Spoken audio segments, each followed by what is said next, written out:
All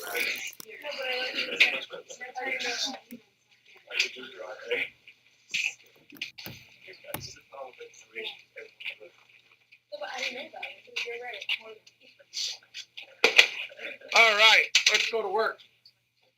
We got some chemistry tonight, don't we? Which one? 4, 17, 4.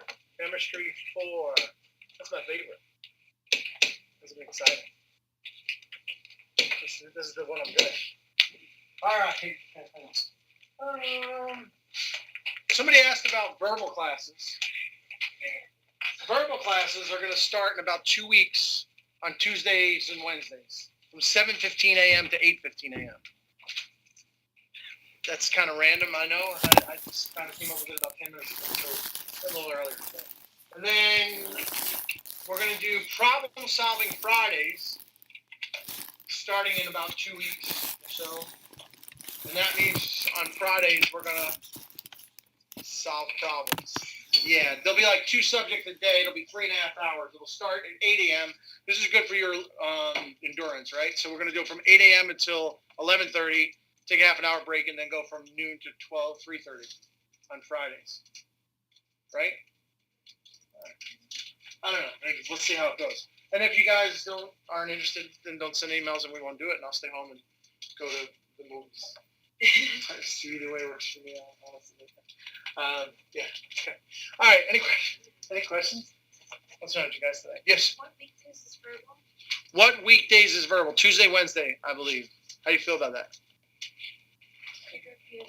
It's good? Okay, that's the second. How do you feel, dude? Like verbal. Yeah? I don't know. Mo, it's up to you. If Mo's good, then I'm good. If Mo's Mo and I are there, I don't give a shit if any of y'all are here. What's up, Mo? Always nice to see that smile on your face in the morning. But, dude, I get the left side of the bed this time. Oh, man. All right, moving on. Let's do some chemistry. So everybody got that? So that's my 2 announcements for the day. We got verbal and we got problem solving. I think I got anything else. You got anything to share today? Happy birthday, everybody. Whoever's birthday is. There's a holiday on Sunday. Yes, very impressive. Dude, good job. Sunday's the high holy day. Field goal. The Grey Cup. No, not the Grey Cup. What did they have in Canada? It's a Grey Cup. Yeah, because of the Earl of Grey. Is that right? It is actually. Yeah, the big bowl game. So there's no class Sunday. But there is class on Tuesday for Sunday. Everybody understands? So next week there'll be class on Tuesday. All right, let's get started. All right, so we got to do acid base tonight. We got to do some, probably a little bit of KSP. We got to do batteries tonight. We got a busy night. A little information. Let's start with one of the most important things, and that's the titration of an amino acid. All right, what amino acid are we talking about? Infinity? Any of them? Yes. Well, this is a little ambiguous right here. So that's a little confusing, and it should be, because it looks confusing. What do you think you see? What do you think you see? Anybody know? What do you see? I don't see that as a pKa, dude. That's just kind of some weird shit. So I see a pKa here and here. Yeah, I saw a question with this, and it was kind of annoying. So that's why we're doing it. So what do you see? The other 3 pKas, you see amino acids have 2 pKas. Well, all of them, but only 2 would be lysine. Oh, what the hell? 15? Yeah. All right, 5 amino acids have 3 pKas. What are they? Arg likes his, arginine, lysine, histidine, right? What else? Glutamic acid and aspartic acid. Now, so could this be alanine? Oh, yeah. What is this point here called? It's not an equivalence point. No. Oh, I guess it's good we're here. That's called a pKa. What did you equalize there? Nothing. What did you equalize there? Nothing. That is an equivalence point, yeah? And that's an equivalence point. Where's your next equivalence point? There is no next equivalence point. So that means what to you? This is one of the 15 amino acids. Got it? That's equivalence point. That's an equivalence point. What's that right there? An equivalence point.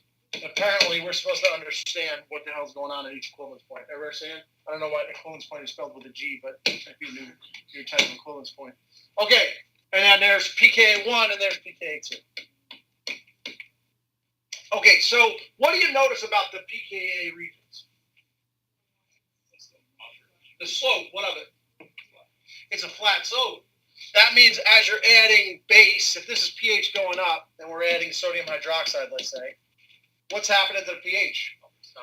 It's not really changing. You might say it's being buffered. Where would you call that point? The point on the right. What would you call that? Saturation is definitely not the right answer. What would you call it? What would you call it? I would call it. No one? What would you call it? Extremeness of the buffering region.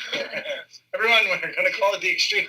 No, I would say it's a pH +1, and this is a pH -1. And how do you know that? Because I'm teaching it to you. Because you should know that the pKa ± 1 are best buffering regions. And the best buffer region, you buffered enough after +1, and then the pH changes rapidly. Everyone understand? So how do you know that? Because I'm teaching it to you. The best buffering regions are going to be ± 1 of a pKa for weak acids and weak bases, as we're going to see very shortly. All right, so getting back to this graph, what do we need to know? You need to look at a graph in 2 seconds. You see a graph like this, a titration curve. You need to know pK is flat part, equivalence point is the center of the vertical part, pK is flat part, equivalence point. Everybody with me so far? No, first off. Okay, now, let's try another one, because that one was, yeah, I don't know. That's all right, I guess. Wasn't great. So, not gonna lie, not today. Not on the whole evening. Okay, who am I? I'm one of the 5s. I'm aspartic acid, glutamic acid, and one of the basics. So I'm an acidic or basic amino acid, which means I have polarizable groups. How many amino acids have polarizable groups? 5. All amino acids have polarizable groups because they have amino and carboxy terminals. They ask douchey questions like this. How many amino acids are polarizable, though? All amino acids are polarizable. How many amino acids have polarizable R groups? 5. Is this a thing? Yeah, it is a thing. Okay, so now which amino acid is this? 1 of 5. Oh, let me help you. There's a pH of 2 right here. Still 1 of 5. Still 1. All right. Gosh, you're so needy. I'll help you out a little more. Now it's 1. Scott, it said parallel because it doesn't look perfectly parallel.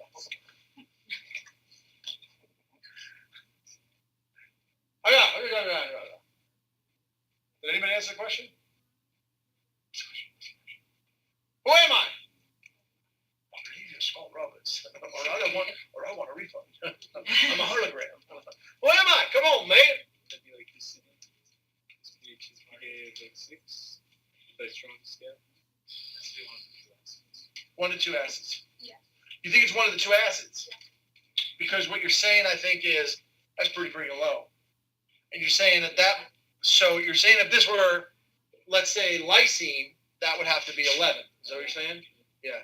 Okay, I'm 1 of the acids is correct. Everybody understand? I think that's this question. They're going to draw this. They're going to draw this, and they're going to leave this like this, and they say, which amino acid can this be? And this could be aspartic acid, glutamic acid. Let's say this is 4. Well, glutamic acid and aspartic acid hover right around 4. One's going to be 3.9, one's going to be 4.1. And you're going to expect to know which is which. We're going to get to in a minute. Now, if this is, what's the charge on aspartic acid? I always forget. Anyone know? At which pH is exactly right, and that's what our next goal is. Now, what do you notice about this thing right away? The graph. What do you notice about it right away? 3 pKa's. What else? 3 equivalence points. What are we supposed to know? What exists at every single point? Do you understand? Okay. What is the dominant ion right there where the red arrow is? What is the dominant ion? That's the first question I got. What's the dominant ion right there? Yes, so there's no dominant ion. That's exactly what I'm looking for. Everybody understand that? So what's the dominant ion though right there? No.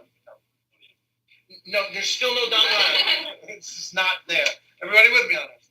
By definition, pKa means there's 50% of two things. That's the definition of pKa. 50% of one of your groups is protonated, and 50% is the other's protonated. So let's go with Roman numerals 1, 2. Roman numeral 2 is anywhere between pKa 1 and pKa 2. And let's go with pKa 3. And we'll say Roman numeral 2. So at every one of these pKa's, what happens? Okay, so let me rephrase. Not good answer, bad question. In a pH higher than every one of these pKa's, what happens? Let's go with the dominant ion switches. Can we say that? The dominant ion switches. The dominant ion. What do you mean by dominant ion? What is it, badass? No. What's dominant?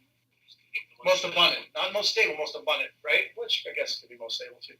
So the bottom line is, let's start it out. What does 1 look like? Let's say this is glutamic acid. A comes before G, 2, and 3. How many carbons in the R group of glutamic acid? 3. A comes before G, 2, and 3. 3. So NCC, you know me, husha, husha, husha. 1, 2, 3 carbons. COO, is this protonated or not? We do know. I'm trying to draw 1, so don't include me, we, in that shit. You want to protonate it? Yeah. Why? Because when you're in a pH below your pKa, you're protonated. What's the charge on an ammonia group when it's protonated?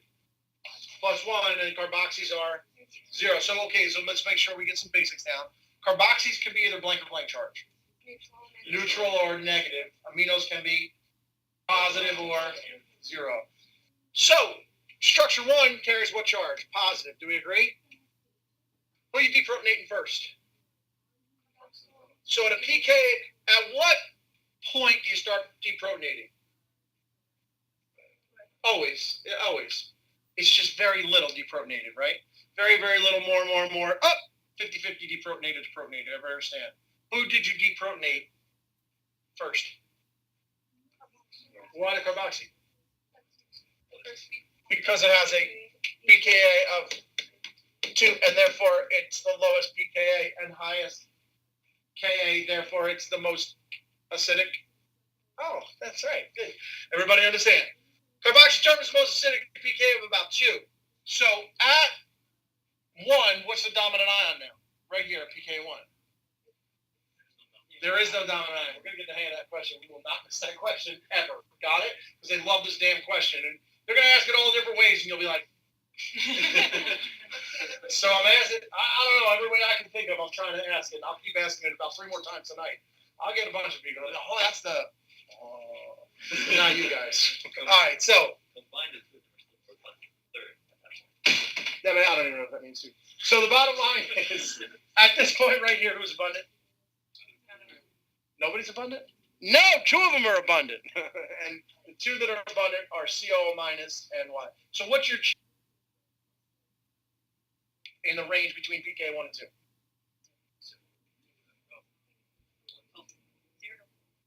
0 to 1. Okay, no. Let's go with this. When I say, so this is kind of a shitty terminology, but tough shit, you got to know it. When I say what's the charge on an ion of glutamic acid in the region between pKa 1 and 2, what's implicit in that statement? The most abundant one. The most abundant ion between pKa 1 and 2. Did I have to say that? Yes or no? No, they will not. You understand? So the most abundant ion at pKa 2 is going to be what? No, there's still no most abundant ion at pKa 2. As soon as I say pKa, just no. Everybody got it? No, at 2.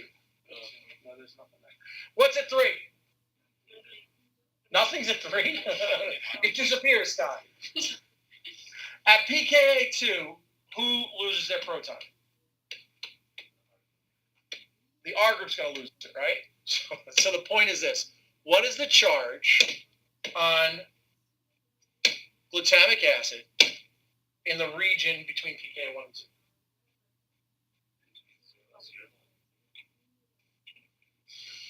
Why are we giving me bad answers here? Holy shit. Let's draw it. Okay, I'm going to draw it. No, please just stop talking for 1 second. Please just 1 second, please. Let me catch up because it's terrifying. All right, okay. Do you want to protonate him, yes or no? Yes or no? Yeah. Let's go with the yes, because why? Because he's below 9, because that's the pK for the amino terminus. And when you're below your pK, there's more protons available and you get protonated. Do you want to protonate this one? No, because why? When you're in a pH above your pK, you will be deprotonated. Where are we at? Do you want to deprotonate this guy or keep him protonated? No, partially. Yes or no? You want to protonate him. So, what's the charge on the amino acid between pK1 and pK2, known as glutamic acid? What's the charge? What did I tell you was implicit in that statement that I didn't say that I don't have to say? Most abundant. You understand this? So, what's the most abundant ion between pK1 and 2? Zero. That's right. The zero. Got some nervous there. I'm not gonna have this up. Make Scott proud. Forget about middle school. It's all Scott's proud. So, what's the most abundant ion between pK1 and 2? Does that have a name, the neutral ion? The Zwitter ion. The Zwitter ion. Now, what does the ion look like between pK1 and 2? The answer is every form of this ion exists. It's just that the most abundant will be the Zwitter. Do we understand? So every form of this ion exists, but the most abundant is Zwitter. Now, at what pH will this change? That the Zwitter is the most abundant?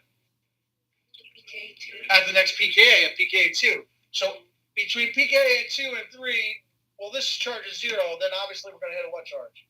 A minus, and then we're a -2 up here. Do we understand? So this has to be, you got to get this in your head in 2 seconds. Glutamic acid goes from plus to -2. Everyone understand along this scale? And we need to know what it looks like everywhere. The titration of amino acid has been such a favorite topic for this test. It's very, very high yield. Now, we can do some other creepy things with this stuff, so bear with us. Okay, so the kind of idea is that you're deprotonating. You kind of think of it myopically as in, like, I'm going to focus on only one molecule, even though there's a bunch of molecules. Because only one molecule is kind of doing this stuff. I'm deprotonating my carboxy terminus, deprotonated. Now, I've 50-50 deprotonated my carboxy terminus. That's why it's the half equivalence point. I've neutralized half of my original molecules. Got it? Then I deprotonate. What happens right here? It's the isoelectric point, but I've deprotonated what? Pretty much all of these, and everybody else is protonated. That is an important pH. And you guys are going to say it, and I don't know if you're going to say it right, so we need to say it right. It's called the PI, right? Why is that the PI? Why is that the PI? You can't say it's because where the Zwitter ion is, because I already told you the Zwitter ion is between pK1 and 2. Why is that the PI? I don't understand what that means. Why is that the PI? We're gonna, Moshe, we're tying all that shit together right now, man. We asked, what's this Zwitter ion? What kind of time is it? It's the what? You're using pronouns. You're there. You're the there. most common amino acid neutral. What? The pH. Everyone, it's the pH.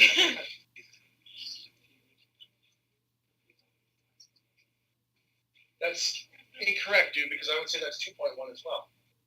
So these are all wrong answers that I need to correct. Isn't it just the average of... No. You got it, and you got it, dude. You're just not saying it right. We just got to teach you how to speak better. Turn back the clock to like 2 years old. We said you got all the answers. All right. Okay. No, William, that's not right either. What's the net charge on my amino acid right here? You better tell me 0 because it's still in that range, the most abundant. And when I said net charge, I'm talking about the majority ions. So let's understand what PI is. PI is the pH where the Zwitter ion is most abundant. It's the pH, it's that one single pH that will get you the most abundant. Do we understand? What's the most abundant ion right here? Right there. What's the most abundant ion? Zwitter ion. But you can get more of it. You're going to get more of it up until this point called the what? The PI. The definition of PI is when the Zwitter ion, the pH, that's the word you missed, dude. The pH where the Zwitter ion is most abundant. Got it? Now, this is kind of a circular argument, and law students would hate us. But the definition of Zwitter ion is the ion at the PI. So the Zwitter ion is the ion at the PI. It's the ion which is a zero charge that results at the isoelectric point. So the Zwitter ion, and that's going to come true and understand. You're going to understand it shortly why I'm delineating these points. All right, let's just finish this out. So we go here, we get to this Zwitter ion, most abundant. Zwitter ion is the most abundant in solution, but here it's most abundant. Now we start to lose some of our Zwitter. So like 99.9% of everything in solution right here is the Zwitter. We start to lose some of the Zwitter because this guy gets deprotonated, right? And then up here, they're equal, the Zwitter, and now we start to deprotonate this guy. Everybody understand as we keep progressing. So the point of the matter is, the reality is that the ions exist. Every single one of these ions exists at every single pH. The pH that results in the most abundant Zwitter ion is called the what? PI. So let's hopefully, guys, get this down. Know what for the acidic and basic amino acids, know what these charts look like for each one of them, please. Does this one have two Zwitter ions? Is exactly where I was going next, dude. So hold off on that. Actually, hold off for another like 3 minutes. I'll remember. Okay, so do you know the answer to the question yet? No. The answer's no. Good. Or was that like a no? You don't know the answer. There can be only one. All right, here we go. We should know this guy. Who's this guy? Lysine. Is that protonated or deprotonated? You tell me. Below. We should know 11. We should know that PK is about 11.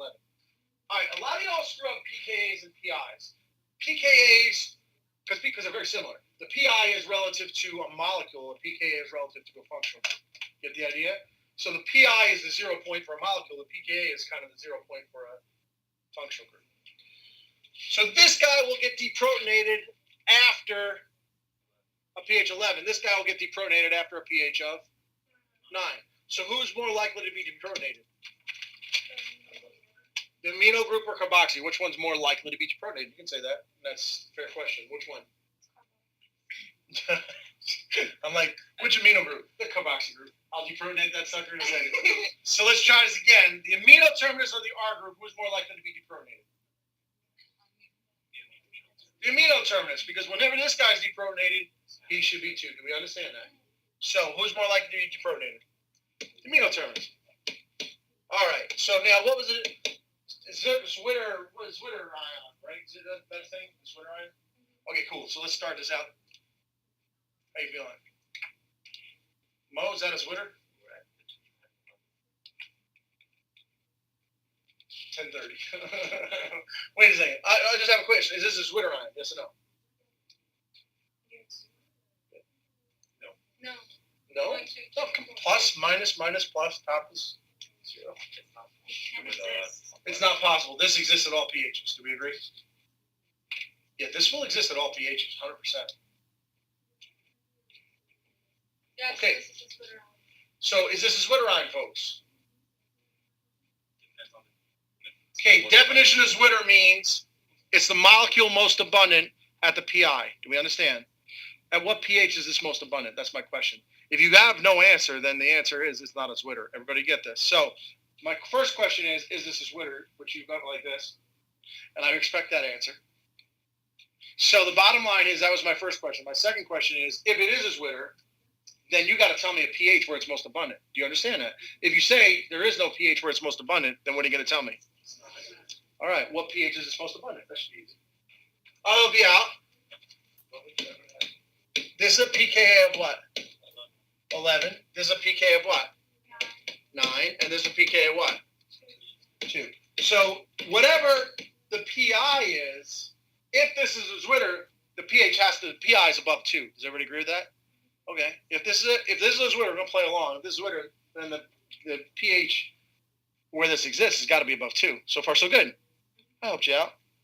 Now, if it is a Zwitter and you're deprotonated here, then the pH must be above 11.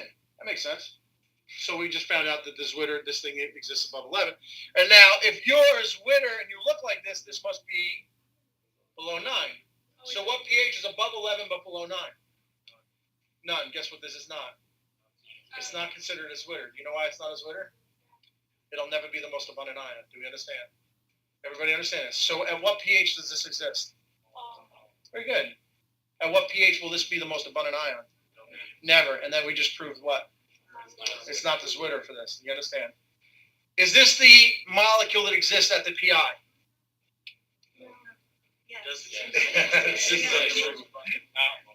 It's not the most abundant molecule. Yeah. But listen to the question.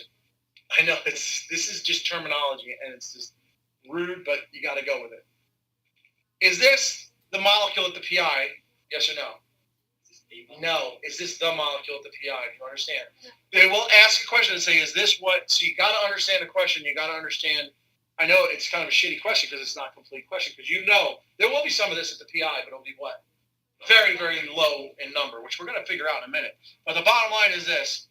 If I said, is this what, the question will be exactly worded like this. Is this what lysine looks like at the PI? And you'll say, no. Do you understand? You'll say no. Can lysine look like this at the PI? Yes. Is this what lysine looks like at the PI? No. What's implicit when I say can lysine? It does lysine look like this. Is it the most abundant? Do you understand? So what screwed up is you reversed your what? Amino terminus. So, Mo, this was your question, right? So does a molecule have more than one Zwitter ion? No, because only one molecule is going to be most abundant at the PI. Okay, at what pH now you guys can tell me, is this most abundant? See what I mean? Catch on here. No, it's never most abundant. Well, what pH though? You can tell me. No, this will never be most abundant. Do we understand? No matter what you do, can you get this molecule? Can you make this molecule? Yes or no? Is it possible? At what pH? All pH. She's like, can you make this molecule? Should you ask? Scott, I can. At what pH? None. Not going to do it. Can you make this molecule? Yes, but at what pH? All. Is it difficult to isolate this molecule? Hell yeah, why? Because it's never, ever that abundant. Do we understand?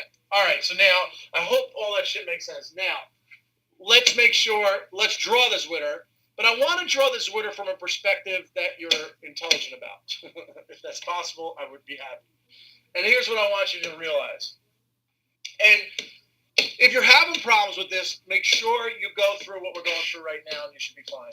Okay, so the way you start is just think about always start with I don't know why, this is like what really did it for me. Like, I mean, this shit is like first grade work for me now because there's certain things that just click and it's like, oh, and then everything makes sense. I just start at the lowest pH and I go up. If I start at the lowest pH, everybody's protonated. Everyone understand? If you go below a pH of 2, for all amino acids, for all proteins that exist in this planet, or any other planet that we're aware of, for all, what's the charge on them? It's going to be a plus charge of some sort because the carboxyls are all protonated and the aminos are all. Everybody understand? So just start everything protonated. So if you want to find a Zwitter, you start with everybody protonated. I don't care what it is. Now, you know who's going to be deprotonated first must be the carboxylic acid. Amines are basic groups. So this guy is going to be deprotonated first. And did we find the Zwitter yet? Minus, plus, plus. No, we didn't find the Zwitter yet. Understand? And we know he gets deprotonated when? Above a pH of 2. And now who gets next? Obviously the 9 gets next. And now you've drawn the Zwitter. Does everybody understand? So we started to get the Zwitter as the most abundant. Where? Above 9. Then at 11, this guy's going to get deprotonated, and it's going to be 50-50, the Zwitter and this guy. So if we want, this is a Zwitter. You started to make the Zwitter at where? Above 9. You're going to start to lose the Zwitter from its majority above 11. So what do you want to do? To make the Zwitter, I want you deprotonated, so I want you to be above 9. But I want you protonated, so I want you to be below 11. And, of course, we're going to meet in the middle. And we're going to get what? 10. So at a pH of 10, What can you tell me? That is the pH that will result in the most abundance of Zwitter ion, and that's why it's called the what? PI. Does everybody understand this a little better? So we get Zwitter ions 100%, I hope. Molecule basically has how many Zwitter ions? One. Does that have to be an most abundance? Yep. And then we find that pH. I hope that makes sense to everybody. We good? I feel good. I feel happy. Okay, cool. Now, This Zwitter ion doesn't have to be like neutral or charged. It's like whatever's. Zwitter ion will be neutral. Yeah. Yeah, it'll always be neutral. Yeah, it'll always be neutral. The pH where that neutral ion exists, it's most abundant. It's called the PI. Got it? Yeah, it's kind of a circular argument, but we get it. All right. Zwitter ion's always going to have a neutral charge. Okay. Now, tied to that, what's a good buffer? How do you make a good buffer? What is it? You don't want a strong acid and its base, because then as soon as you add protons, it's going to be strong. So you're going to raise the pH. So what do you want? Weak acid and a what? It's conjugate base. A weak acid and its conjugate base, right? Or a weak base and its conjugate acid. Okay. Here comes more definitions that you guys usually aren't so great at, but need to be. Strong acids have blank conjugate bases. Nope. Yeah. Inert's better. Close, spectator is the best. Spectator means what? You don't really do anything. Does chlorine contribute to pH, yes or no? No. Why? It's called a spectator. It's so weak of a base that we don't even consider it a base. You understand? So strong acids have spectators as their conjugate bases. Everybody clear in this? So if you had a jar full of chlorine, what's your pH? The same. The same as yesterday. Same. Oh, mama. Okay. Alrighty. Let's try this again. I got a jar full of chlorine. Very concentrated. It's the same as a solvent. If I say I have a concentration of chlorine,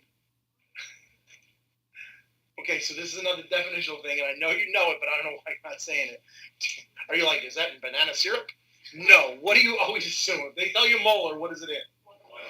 Period. Do we understand that? When they say 3 molar, are they talking about 3 molar in what? Molasses? No. What are they talking about? Water. So there's certain things. If they don't tell you temperature, what's the temperature? 25 degrees. Do you understand that? Don't screw that up. So I've got a solution of chlorine. What is it in? It's in 7. It's 7. Seagram 7, Scott. It's the only way I'll take it. No. Okay, so now you screwed up the question. Because here's how they're going to test it. They're going to test it 2 different ways. Anybody know the words they're going to use in this question? I got a solution of chlorine, and what's the pH? Give me a word that they're going to use. Anybody know the word? Exactly. Okay, cool. All right, let's move on. Exactly. They're going to say, everybody understand now. So listen, what did I tell you about chlorine? It's a what? It's a spectator. How do you know it's a spectator? Doesn't contribute to pH. But I kind of lied, didn't I? Yes, I did. Because the question they're going to say is, I got 3 molar chlorine in water. Are they going to say that? No. I have 3 molar chlorine. What's the pH? And they're going to say approximately 7, which will be the right answer. But then they'll test you in a different question and say, it's exactly 7. Is it exactly 7? Hell no. What will they say? Slightly above. And we're talking like ridiculously slightly, like 7.001. Do you understand? So you understand you have to know the test. Does chlorine affect pH? No. But if they say exactly, it cannot be exact. Do you understand this? Okay. I've got a jar full of sodium in solution. What's pH?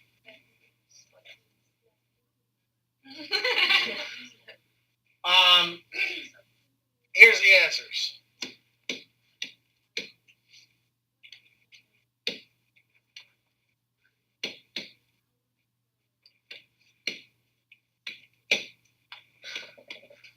I won't put that. What's the answer? You better damn well pick 7. You understand? Oh yeah, they'll do that, and then the next question will be like, the pH is exactly 7. Yes or no? Hell no. What is it? Why do you think it's slightly below 7? So it's a conjugate spectator acid. In some weird universe, I agree with you, Mo. It's a conjugate spectator acid.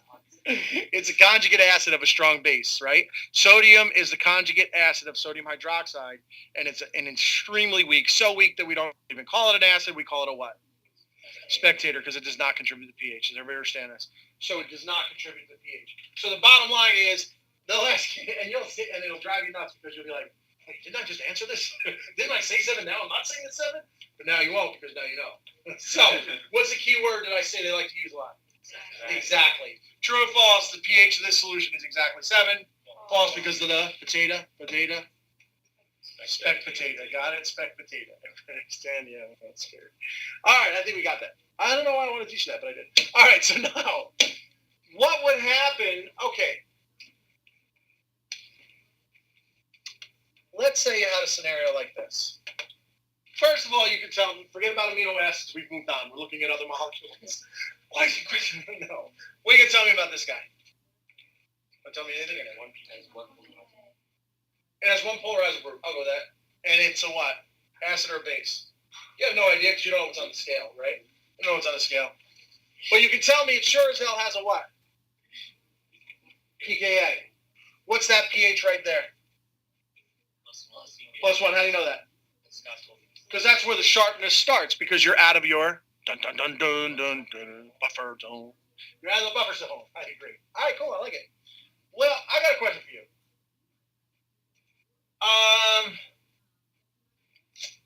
If that is that a good buffer for your body? What do you want to know? Oh, you want the pKa, and then you're gonna tell me? Okay. pKa, this thing is 5.8. Is that a good buffer for the body? Scott, am I on my deathbed? Did I fall into a solution of acid? Is this a good buffer? The answer is no. What do you want a buffer to be? Can you just tell me the range, please? Scott, do that math shit. Plus or minus 1 is 7.4. And that's it. 6.4. Yeah, let's go with this. Does anybody know the pKa of bicarb? 6.8. Good guess. Why would you guess between these two ranges? Yeah, or between this range, I reckon. Because it's the buffer we use, right? Yeah, and it is. It's about 6.8, 6.9. So is it an ideal buffer? No, it's not, but it's the best we got in nature, so that's what we use. Understand? So can they say, oh, there's a buffer in the body and expect you to know the pKa of that buffer? You bet your ass they do. Do you understand? And how come it has to be between those two? Because it has to still be flat on the curve, or a buffer. Okay, good. So we're so good. I like it. Okay, so this guy here is a good buffer, yes or no? Is this guy a good buffer, yes or no? Not. Forget about this. Is this a good buffer? The answer is yes, it's a good buffer. But what I'm trying to get you to understand is buffers work at optimal pHs. You understand? And yeah, it's a good buffer at plus or minus 1, whatever the hell this number is. You understand? So will this buffer at 10? I don't know. Tell me what the pKa is. Does everybody understand this? So this is a good buffer for sure, but every buffer has its window, and its window is what? Plus or minus 1 of its pKa. Very good, very good. I think we're getting this. I really do, believe it or not. Okay, so if you are a weak acid, your conjugate base will be? Weak or strong? No, not even remotely. See, this is where you guys F this up too. Okay, so let's say, how do you recognize a weak acid right away in terms of numbers? What's less than 1? Ka is less than 1, like -2? Yeah. Never be negative. Ka is less than 1. So, how do you recognize? How do you recognize a weak acid? Because the Ka is what? Less than 1, like what? -3? 0. No. So 0. It's an imaginary thing. So good. It's a fraction. Can we just go with a fraction? Okay. How do you recognize a strong acid? Greater than 1. Okay, good. Now, do you guys remember what I told you about that in terms of Kas? What if you're at 1, right? Nothing works like that. Either everything's like in the hundreds or thousands or millions, or it's in the 1/1,000,000. Everybody with me on this? Very few things. There's like 2 or 3 things in the universe that work like that. Very few things. So what I'm telling you is, like it's kind of weird. We define a strong acid as what? A Ka that's greater than 1. And it's kind of like, well, 1 is kind of like, yeah, it's strong, weak. We don't have to worry about that. Why not? Nothing hovers there. It doesn't. Do you understand? But there has to be a definition. So science made the definition that Ka greater than 1, you're strong. That's it. Everybody got it? More products than reactants. And in acid, what are we talking about in terms of products? H plus. Everybody understand? More H plus than you were is HA. Got it? And we can say that a different way. If you dissociate greater than 50%, you are a strong acid. Damn well know that strong acid definition. That's the definition. You don't have to worry about that definition in calculations because, like I said, Ka's of 100, that's not, that's like not even that strong. Like we have K's in the 1,000,000 to 1. Do you understand? Like HI is a K of 1,000,000 to 1. So what I'm trying to say is most weak acids, are you surprised if you see? No, not at all. That's pretty normal. That's like acetic acid. Everybody got it? So how do you convert a Ka to a Kb? Put a hat on it. What's the hat? 1 times 10 to the minus 14.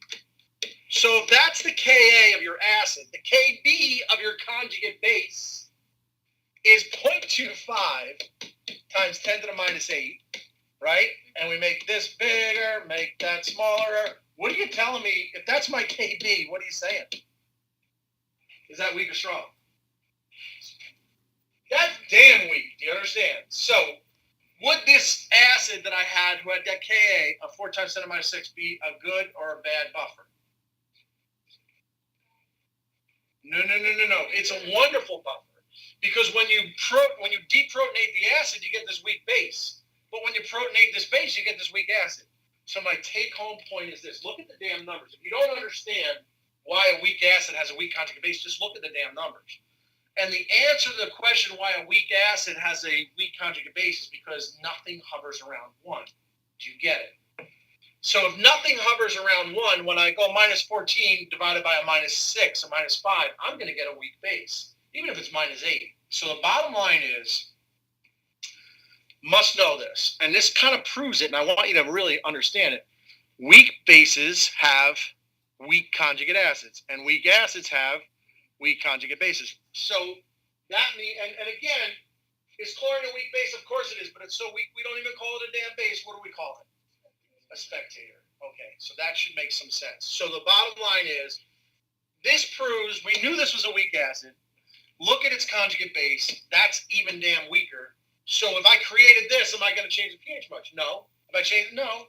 Especially not plus or minus 1 of what pH? Scott, once again, that math shit. I like to see it. Let's try this question again. You're actually supposed to give me a number. So if I had 50-50 of this acid and its conjugate base, where will you buffer my solution? At what pH range? Okay, guys. I want to change this Ka into a pKa. Do you remember 6 minus 0.4? It's a little trick I taught you all. 6 minus 0.4 is what? 5.6. Do we understand? We need to. That's the pKa. If I want to convert a Ka to a pKa, I go 6 minus 0.4. Do you understand? And I get 5.6. So a solution of 50% of each of these will buffer really well. Now that's when you speak. Between 4.6 and 6.6. What's going to happen after 6.6? It's going to start going up in its slope. What's going to happen after 4.6? It's going to start going down slope. Are you with me on this? Okay, so I think we're getting it. Maybe. I have a question. Yeah. That little trick, can you do that with the base as well? Oh, hell yeah. Do you have a KB? Yeah. And my KB is 3 times 10 to the minus 7. What's my PKB? 7 minus 0.3 is 6.7. Yeah. We do it with H pluses, OH minuses, pH, BOH. Got it? Okay, so now, let's go back. I got a question for y'all. I'm starting to get this now. Feel really good about this acid-base stuff. Thank goodness you all showed up. I got a bunch of acids here, and y'all are going to tell me HA1, HA2, HA3, and HA4. Okay. Ka is 3 times 10 to the minus 8. Ka is 4 times 10 to the minus 5. Ka is 6 times 10 to the minus 7. And this guy is 3 times 10 to the minus 6. As in 6. Good. All right, which of the following can be physiological buffers? Which of the following can be physiological buffers, and which is the best physiological buffer? Take your time. Let's get it. Best and possible. And impossible. Best and possible. Did you want to add another column to this? Is that what you guys wanted to do? Yeah. Want to add another column? Oh, what's the other column you want? Oh, the PK. What do you want to do? I know that's what we're doing. So what do you got? It's 100% what I wanted. That's what I'm not doing it. It's my hand, your brain. So that's concerning. So anyway, what do you got? What do you got? 8 minus 0.3 is 7.7? What else you want? 5 minus 0.4? How you feeling about this guy? No. Give me another one. 7 minus 0.6? 6.4? How you feeling about him? Will he work? Yeah. How about him? 5.7. What do you want to do? All right. What was the question? What are the possible physiological buffers? I believe 1 and 3 are correct. What's the best physiological buffer? Why? It's closest to the body's real view. It's closest to the body's some flat part of the curve. Interesting. I like it. Any questions? I like it. 7.4. I need to know that. Yeah, that's kind of. But don't worry, they won't give that to you. Which is good for us because, yeah, you need to know that. 7.4 is physiological pH. All right, good. All right, 1 and 3. I think we're getting buffers. Sketchy people. Let's find out. Oh, you know what? I forgot to tell you guys. I've got 1,000 acetates, and I've got 1,000 acetic acids. What's my pH? Thank you. Do you want the units or no? Want the units? Do you need the units? You nuts? Probably. Yes. Probably. Yes. The units are Morgan Stanleys. No, Morgan Stanleys.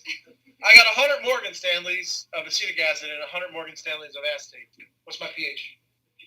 It's PK when I'm 50-50. Does everybody understand this? Yeah. Is this a good buffer? Yeah, it's some pH. Do we understand? Let me ask you something, though. If I added HCl to this, would I change the pH significantly? Yes or no? HCl. No. Let's stretch that. Let's go with the strongest acid known to womankind, HI. If I add HI to this, am I going to change the pH of the solution significantly? Yes or no? Right? So, like, if I add like 0.001 HI, man, that taste is going to skyrocket. No. So, it depends on how much you add. What if I added 5 million Morgan Stanleys? Do you understand? So, if I added HI, do I change this pH? Yes or no? It depends on how much. So, if I tell you how much I add, you're going to tell me if I change the pH? Yes, Scott, you are going to tell me that. Do we understand this? Okay, so let's do it. I'm going to add, I like you guys, so I'm going to add 600 HCLs or HIs or H whatever. Did you buffer the solution, yes or no? Take your time. Take a chance. Take your time. Oh, go. Did you buffer it, baby? Where are you? Where are you? I'm in K-Town now. Where are you? A, B, C, D, E, F, G. What? Okay, question 1, did you buffer it? Question 2, where are you? Where are you going? And where are you going to be? Buffer it. Now, to tell you about the buffer? Plus or minus one of the pKa. You better write this down, big damn letters, if you do not know this. The buffer region is plus or minus one of the pKa. Do we understand that? What is E? Approximately. Minus one. What happens at minus one of the pKa? You don't buffer anymore. I know we kind of moved on from that. I agree. You stop buffering because why? Because you take away shit or add something, it's dropping. Mm-hmm. But what happened there? What's your ratio of acid and conjugate base there? 10 times as much. Every one log unit is 10 to 1. Do you understand? So at this point right here, are you more acid or base? You're more acid by what ratio? 10 to 1. Here, you're 10 acids for every one acetate. Does everybody understand that at point E? What about at point C? That looks pretty convincing that you're what? Or, I don't know why that's convincing that that's true, but I was going to say out of the buffering range, which we learned the buffering range is what? Plus or minus 1, so that's plus 1. And your ratio of acid to acetate is what? 1 to 10. Does everybody understand this? Now, all you do for me is figure out my damn ratio. What's my new ratio when I added 600 HCl's? Yeah. Yeah, I made 600 more acids by doing what? Removing 600 acetates. Everybody understand? So what happened? 1,600 to 400. Is that what you're saying? Everybody understand? How did you make all your new acids? Your new acetic acid? By protonating these guys. So you lost how many acetates? 600. This is titration. This is acid base. This is buffers, guys. This is crazy important, which you guys don't learn very well. Okay, what do you got? 4. 4, baby. 4 what to what? Does anybody want to update their answer? Where are you? It doesn't look like you're in any of these damn letters. You're between E and A with what probability? 100%. You're 4 acetic acids to 1 acetate. You're somewhere in here. Does everybody understand that? Everybody with me on this? Did you buffer it? Like a champ, baby. Why'd you buffer it? How do you know? Because between 0.1 and 1? Between 0.1 and 1? Between 0.1 and 10. Do we understand? 0.1 and 10. You're between 1/10 and 10 to 1. Does everybody get this? As long as your ratio was there, which it is, you buffered it. So did you buffer it? Yes. What if I added 800? Did you buffer it? Really? You sure? 18 over 2 is 9. You getting there? You getting there? Everybody understand? So 800 ACLs, you buffered it. 900, baby. How'd you do? Where are you?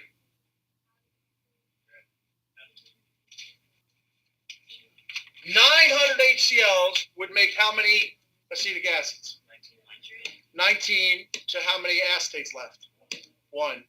Where are you at? F. Does everybody understand this? This is how buffers work, guys. So buffers, does the amount of acetic acetate or acetate matter? Oh, hell yeah, it does. If I increase this ratio and concentrations, I'm just changing the buffering capacity, but I don't change the pH. Everybody understand that? Does buffering capacity matter? Of course it does, man. Of course it does. Everybody with me? Any questions about this buffering stuff, guys? We should be able to recognize, if they give us a list of Kas, we should be able to get the physiological buffers. That's been a question before. If they give us some kind of ratio of conjugate acid base, we should be able to recognize it. Everybody good with that? I like it. Okay, so let's say, anybody know what we're doing right now? That's chemistry. We're doing buffers. We're doing something else, though. It's a nasty word. What's that nasty, ugly, dirty word? It's a dirty word. Titration? No, it's not titration. It kind of is titration, but it's another word. H&H. Henderson Hasselbach. Stop, no more. It's not that bad, but now, forget it. All right, so let's do some more Henderson Hasselbach. I got a solution, and it's at a pH of 4.2. And you know what? I got this acid, and the pK of my acid, let's start off nice and easy, is 6.2. Okay, what am I going to ask you? What's the ratio of acid to base? Okay, first things first. Is the ratio 1 to 1? No, because why? Because my pH would be 6.2 if it was 1 to 1. Is there more acid or base? More acid. We're starting off nice and easy. Write this shit down because I'm going to give you ugly numbers in a minute. I'm teaching you something very basic by using easy numbers, and then we're going to get ugly. Got it? So if you went down, so what I want you to realize is that 6.2 is 1 to 1. At 5.2, it's what? 10 to 1. Or 1 to 10? 1 to 10. You don't get to tell me what I'm doing. I asked Dave to see if they can do it either way. So don't get stuck with one way or the other. You understand? It can be either way. Is it conjugate base to acid or acid to conjugate base? It doesn't matter at all. Do you understand? You gotta understand that. Got it? At 6.2 is 1 to 1. Why? That's the definition. The definition of base to acid at your base and your conjugate acid or acid conjugate base is 1 to 1 at its pKa. You understand? And when we go lower, what happens? Yeah, it's 10 to 1, and then we go again, it's going to be 100 to 1. Everybody understand? So the bottom line is, at 4.2, what's the ratio? Yeah, 1 over 10 squared. This is 1 over 10 to the first, and so forth and so on. What are we doing? We're doing Henderson Hasselbach, but we're doing it intelligently. You should never use pH equals pKa plus log of base over acid, because it confuses the shit out of you guys. Just look at the damn thing and be like, well, I know that's 1 to 1. If I'm 3 away, it's going to be 1 over 1,000. Every understand, or 1,000 to 1. And you use logic. Don't, because you guys use a formula like, wait, is it minus the log of the H plus or H? Just realize if it's more acidic than the pKa, there has to be more acid. Do you understand? Stop. I hate negative and positive signs. I never use them. All I do, I'm like, oh, that thing makes sense. Everything went down. Everything went up. I know when it's negative or positive. You understand what I'm saying? It's like deltas. You guys get so hung up. Wait, Scott, is it T1 minus T2 or T1 minus T? Is it T1 or minus T2 or T2 minus T1? Did the temperature go up or down? The temperature went down. So what is it? It's negative. But tell me, is it T1 minus T1? I'm like, just calculate the delta T and figure out if it should go up or down. You understand what I'm saying? So when you have signs, I need you guys to know when it goes up or down. It's the same thing here. If I'm at a pK of 6.2, I have more acid than base here. Everybody understand? All right, cool. All right, so let's try another one. Again, very simple, pretty straightforward. Okay, now, I'm going to tell you something because I like you guys. I'm going to tell you that I got some acid. Oh, it's a nice acid. And you know what? You didn't know, did you? I know. It's hard to believe. But I've got a ratio of 1 to 8. And I'll tell you, because I like you guys too, that the Ka of this bad boy is 6 times 10 to the minus, wait for it, 6. Thought so. What's the pH of the solution? What's not the pH? Give me 2 seconds right away. What's not the pH? 5.4, because that's the what? 6 minus 0.6 is what? 5.4. How the hell did you people do that before? I don't know. They love you converted pKa's to Kas. Wait, is a C. Mulligan. So what's not the pH? Is it lower or higher? Higher because there's more base. Is it 1 unit higher? At 1 unit higher, now you don't have to write all this shit out on your paper. Hopefully, eventually, you kind of get the idea here. You got it? We're doing what, Bubbas? Bracketing. 5.4, what would the ratio be? 1 to 1. At 6.4, what's the ratio? Are we there yet? 7.4, what's the ratio? Are we there yet? Yeah, we went past it. Give me a number. 7.2. Poor Aaron wasted $40,000. 40 grand on undergrad. Where the fuck did you go to school? Cracker Jack, you? 40 grand, that's like what? One class at NYU. 40 grand. My God, 40 grand undergrad. Damn, what school's 40 grand? For all CUNYs or for all of undergrad? Damn. I'm sending my kid to an Ivy. No, I'm just kidding. Scholarship. Damn, 40 grand for all of undergrad? Torah is 40 grand? Really? Damn. Wow. Anyway, I thought you were going to say 40 grand for like a class or something. Here we go. What's a pH, folks? It's between what and what? 6.4 and 7.4 with what probability? 100%. Are we closer to 6.4 or 7.4? Give me a number, make it up. I do it all the time. I'm pretty successful. What do you got? 7.2. I like it. Was this a good buffer? No, it was not a good buffer. Don't screw up and go back to your PKA. You guys get so excited. 7.2, I memorized 7.4. I got this, baby. No, you don't. Got it. So is this a good buffer, yes or no? No. Why not? Okay, so. All right, any question, folks? What are we doing? Henderson Hospital, I'm getting good at it, I hope. All right, last but not least, let's try. I got enough. There's no tricks here. You get it now, I hope. I had some acid to base. Are they going to give you acid to base or base to acid? Either or. You got to be smart and intelligent. Do you understand? Okay. Now, this is a little annoying, but don't make it annoying. Why not a good buffer? Because the pKa was 5.6. What do we want a buffer to be? It's pKa for the bottom one. Plus or minus 1 of 7.4, which means the pKa has to be 6.4 to 8.4. Is that something I kind of want you to know? Yeah, kind of. So the buffer, I think that guy was what, 5.6 or something like that. Yeah. So his pKa was too low. He's not going to buffer us well. Okay, now back to the business at hand. Let's say, I think we're getting this buffer stuff, man. Oh, I know what I want. What's that? They can't have to give you both, dude. It's like, here's the solution. What's the pH? It's no idea what that is. So let's try this. This is where you guys screw up, but you're not going to screw this up. This is okay. Now,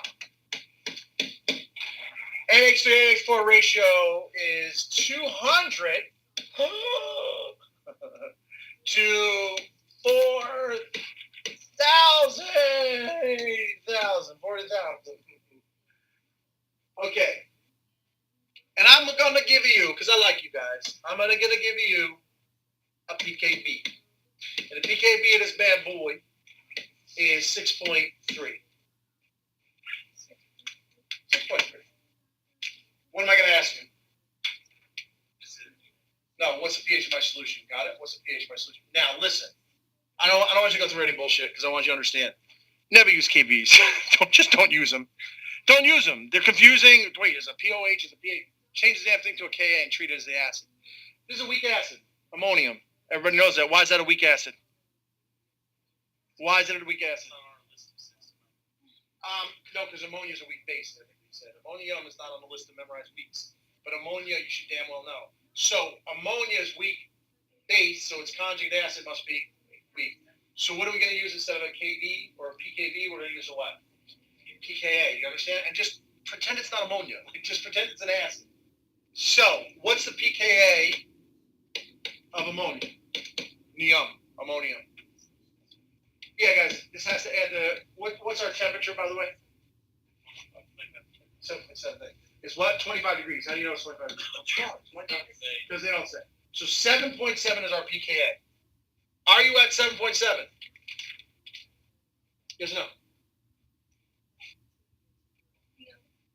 No. Huja. And did I say huja? Because I meant huja. Everybody cool with the hujas?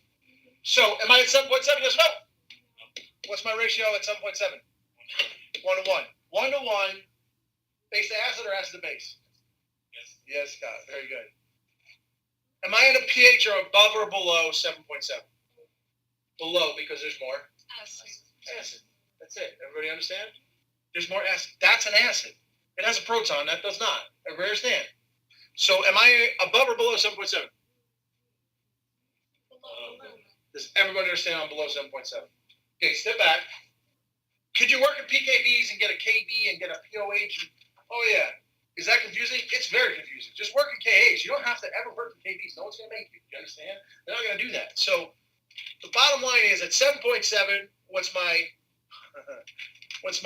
pH? 7.7. My ratio is 1 to 1. At 6.7, what's my ratio? 1 to 10. Are we there yet? Almost. 5.7, what's my ratio?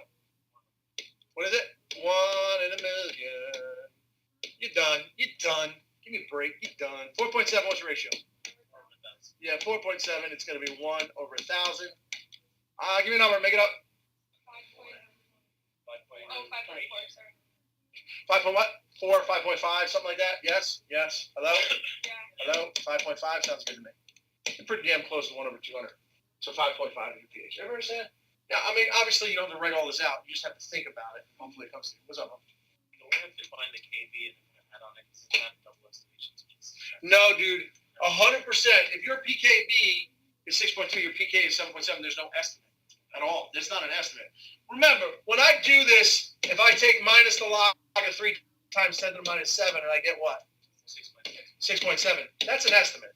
It's more like 6.6 something, but the bottom line is it's close enough. It gets its answer.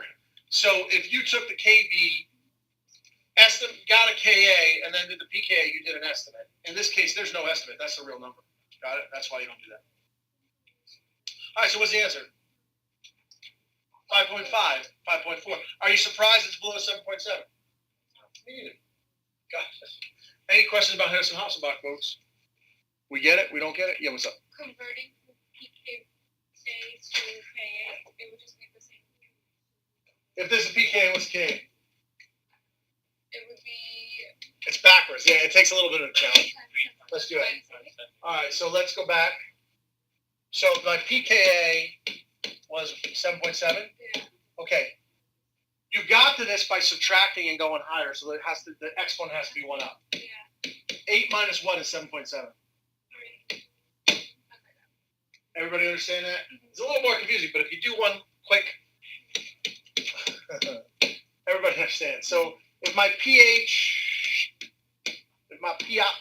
was 3 times 10 to the minus, if my pH was 7.4, the H plus concentration is, it had to be something bigger to get down here. Do you understand? So what's my exponent?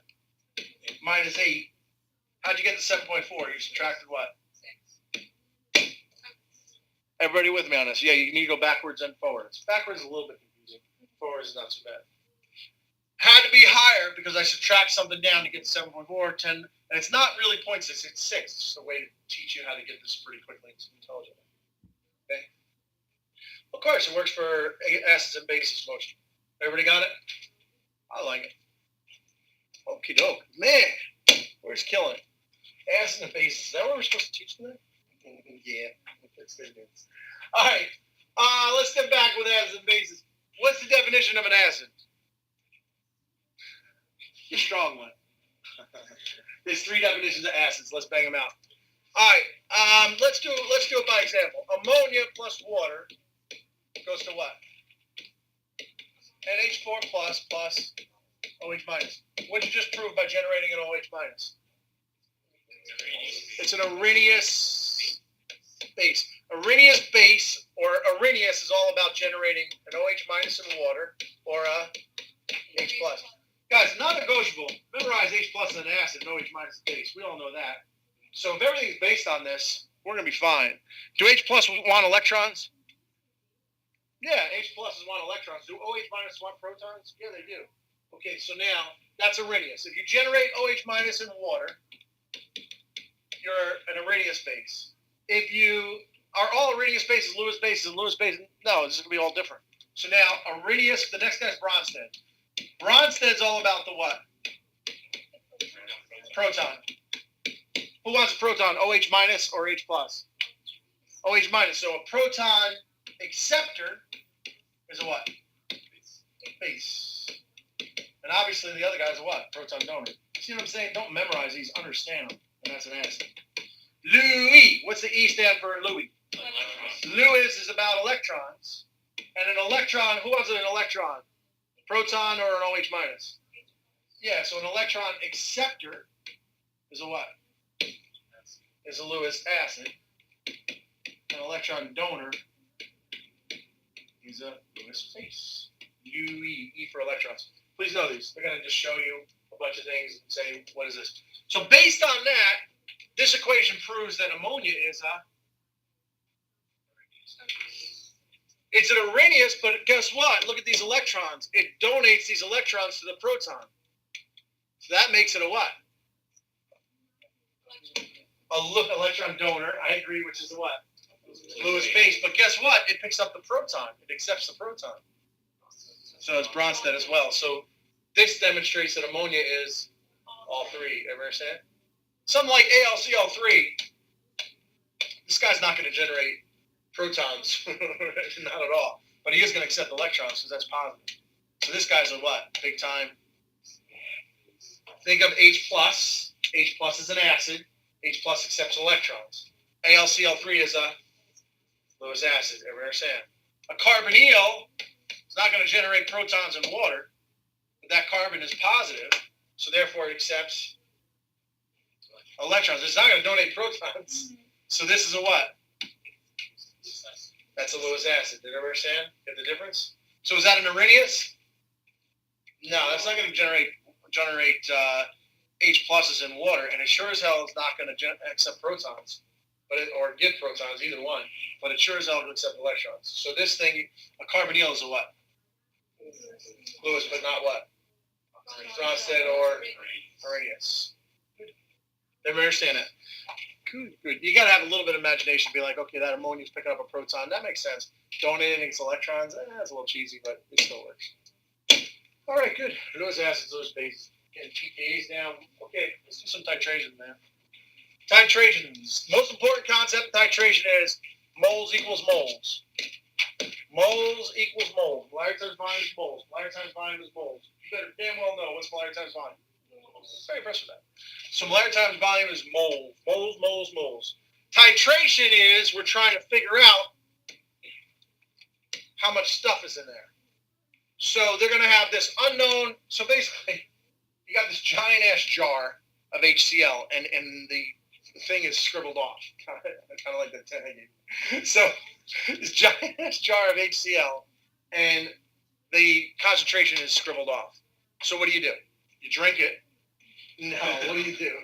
You pour it out and say, Chlorine, are you a spectator? What do? You take out a little bit of it, like 40 milliliters or something, you understand? And of course, who are these douchebags that take out 37 milliliters? Explain that to me, I don't know. So you take out so you have this giant jar of HCl, and you want the pH of that so you can figure out what the concentration is so you know if you can use it. So you take it and you pour out 40 milliliters. What's the concentration of the HCl? Well, that's kind of the question, right?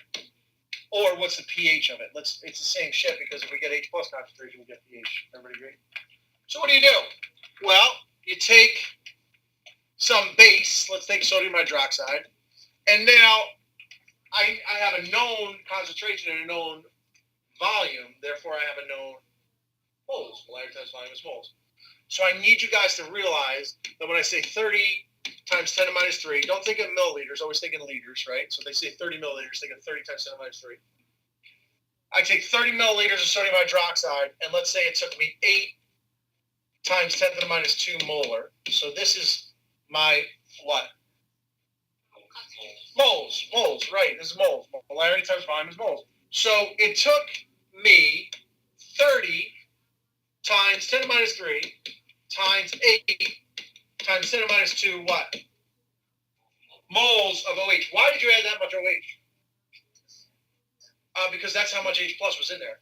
That's how many what of H plus? Moles. And you divide this by the volume, and that's your answer. Titration is like the simplest thing in the universe. It's like, and I don't know how they teach them so poorly, but it's just simple. Molarity times volume is moles. You took this many moles because there were that many moles in here. Got it? And we're talking about the magic of an indicator shortly. But the bottom line is the thing changed color, and you knew that was how many moles.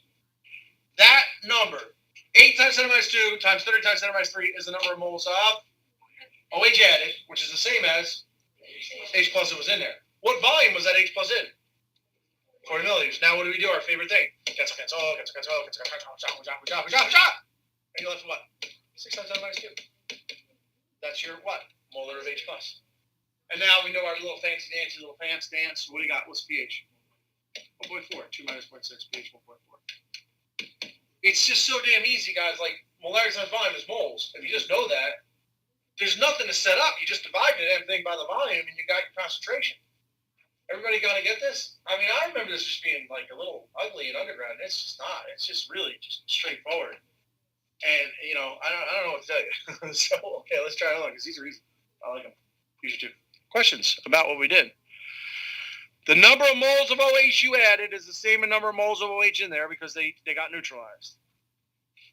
All right. I mean, this is not much harder than that. So let's just try it on. There's not many ways to ask it. So let's try it. It took me 30 milliliters of a 6 times 10 to the minus 3 molar HCl solution to neutralize an unknown concentration of, I don't know, let's say 60 milliliters of sodium hydroxide. Is it always going to be strong acid strong base? No, we're going to get to them. Okay. We're building.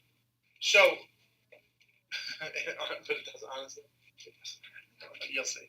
60 milliliters of sodium hydroxide. Let's get the pH of the solution. Let's get a little smarter. The volume is double. So it took me half the volume, so the concentration must have been more or less. The volume went up, so the concentration must have went down. The volume went up by double, the concentration must go down by half. What is this concentration, sodium hydroxide? Exactly, 3 times. But, oh my God. Forget about what I just said. Molarity times volume is what? All right, so look. So you didn't see that. I don't care. Watch how simple this is, guys. Molarity times volume is moles. So you have 30 times 10 to the minus 3 times 6 times 10 to the minus 3 moles of OH in here. Does everybody understand that? Divided by 60. And that's your concentration of OH. Minus 3's cancel. Cancel, cancel, cancel, cancel, cancel. What's left? 3 times 10 to the minus 3. Are we surprised? No. Why? Because this is double the volume. It has to be half the concentration. So the concentration here was 3 times 10 to the minus 3. Okay, so let's go back over this. No, because now this is your what? No, this is your concentration of OH. What do we got to do to make an H plus? We give it a hat. Remember, H plus times OH minus is 1 times 10 to the minus 14. If this is OH, so let's try this again. So I started, the question was, and again, these are like 2-second questions when you know how to do them.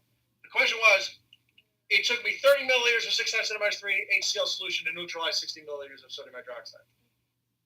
Molarity times volume is what? Moles. So that's the number of moles of H plus, which is the same as the number of moles of OH minus. They're in here. Well, if that's moles, I divide it by that volume, because that was in 60 milliliters, and this is the what? Concentration of OH. We do a little cancel, cancel. We like that? Yep. Cancel, cancel, cancel, cancel. And left 1, 3 times 10 to the minus 3. What do you got to do to make it an H plus? Give it a what? Its hat is 1 times 10 to the minus 14.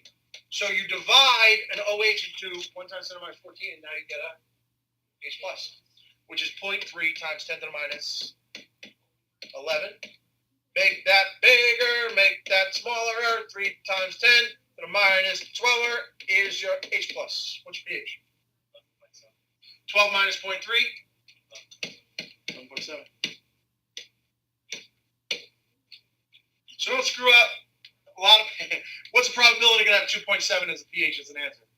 100%. Take 2 seconds and realize it's a strong base. You understand? It can't be. But, they're going to have 2.7. You're going to be like, oh, no, Scotch track, man. He's going to be so proud. No, I won't. Get the right answer and we'll be good. Any question about this easy-ass questions, man? Titrations. Do you want them? There was last September, 2 Septembers ago, on the chem section, there were 3 titration passages. 3. That means I think there were 16 or 17 questions on titration. I agree. And then there were more questions on buffer. Tests do themes. So it's kind of like, they really do. They have these themes on tests, and it's like, it's so sad because you guys talk to some of your dopey-ass friends who somehow magically get a decent score, and you're like, my friend got a great score, and he said, I don't have to study any kidneys. Okay. Did you talk to your other friends? No, just that one. Well, guess what? Who the hell knows? You understand? So this test has what on it? Anything. Did you hear back from people that... Oh, yeah. Good stuff. I don't know. We'll talk about it later. All right. Moving on. We got titrations nailed, baby. Now, let's try this. I need you guys to know that weak acids break apart to what? H plus and A minus. Who's going to be more at equilibrium, the HA or the A minus? No. If it's equal, then your Ka is 1. When I put you in water, who's going to be more? The HA or the A minus? If it's a weak acid, by definition, it has to be more acetic acid. Do we understand? By definition. That's what definition is. So, if it's weak, then do you think it'd be like maybe like 50 to 1? 50 of these to 1 of these? Think so? 1 over 50. Do you think? What did I tell you about KAs? They don't hover there. You understand? They do not hover there. So what does that mean? It's like a million. It's more like a million or something like that, or hundreds of thousands. So would it surprise you if I said the Ka of this thing was, I don't know, 6 times 10 to the minus 5? Yes or no? No. So for every 1 proton, it took me 600,000 freaking reactants. Get the idea? So who's it at equilibrium? Who is there more of, HA or A minus? It's not just HA, but way more HA. Got it? Now, you start with, let's say I have a 2 times 10 to the minus 2 molar solution of HA. Is some of that HA going to become H plus, yes or no? How much? Well, actually, now we got to actually figure it out. But the answer is very little indeed. You understand? So, I'm going to take some of that HA and subtract it. And I'm going to create, for every time I take one away, I'm going to create both of these guys. Does everybody understand that? Okay. Now, is this X significant? Yes. Yes. Yes and no. Oh, no, I'm pointing to this one. Oh, that one. Is that significant? Yes. Is that significant? Yes. Is that significant? No. Good, because it's all what, Einstein's? Relative. Relative. This number is sure as hell going to be a lot smaller than this number. Why do you know that? Because that number right there, do you understand? Because that number there is much less than 1. Okay, so now, how do we solve for the pH? So the question, let's go back and make sure we understand what the question's saying. Classic question.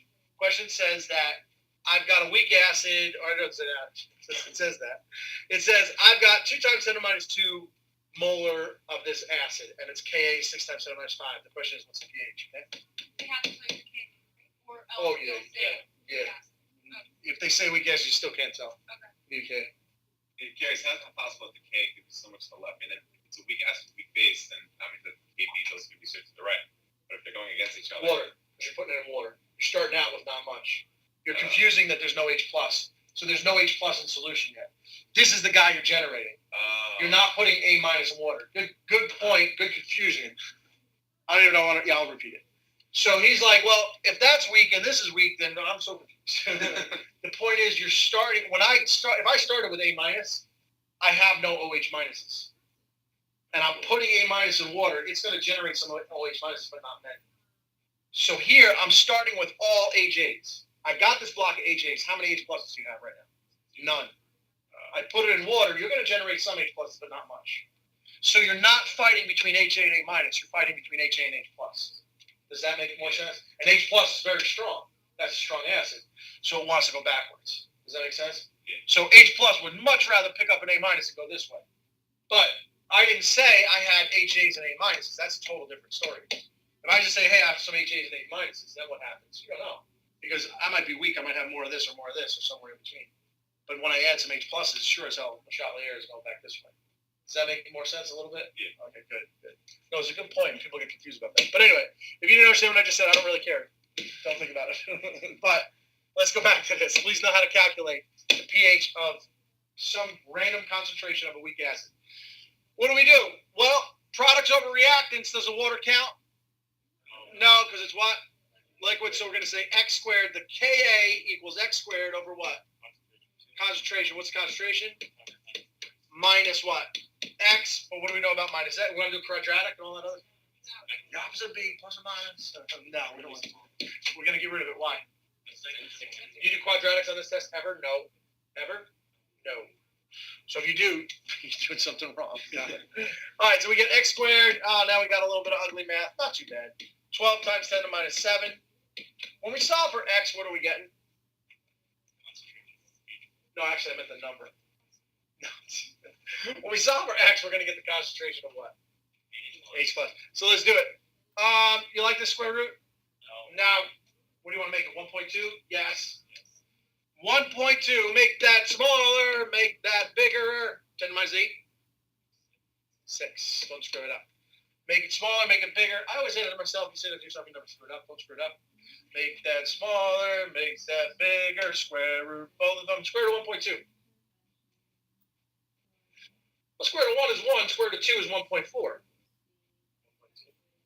1.2 sounds good. 12 to 12 is 144, so 11, 121. Yeah, so about 1.1. Do you understand? Everybody understand? We're going to bracket. Square root of 1.2, how do you do it? Well, you know the square root of 1.2 is in between the square root of 1, which is what? 1. Square root of 2, which is what? 1.4. Who are you closer to? 1 or 2? 1. So 1.1? Yes. Yes. This is 1.1 times 10 to the what? Minus 3. So the pH is a little less than 3. If you're 1 times 10 to minus 3, your pH is 3. So if you're 1.1, you got a little more H pluses, right? And your pH is what? I don't know. It's like 2.9 something. Sounds good. Everybody understand? All right, let's try another one because that was mildly successful. Don't forget, if it's a weak base, in the end, what do we have to do? Put a hat on it to make it into yeah, exactly. So let's try it. Okay. I got some ammonia, baby, and the pKb of ammonia. I'll hook you up. The pKb ammonia is about 6 per. I like the way you do it right there. And then I got about 2 times 10 to the minus of 4 molar ammonia. Please, you're not too busy. I'd sure like a pH. Tell me my pH.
We got 9.1. Early results say 9.1. We got another 9.1.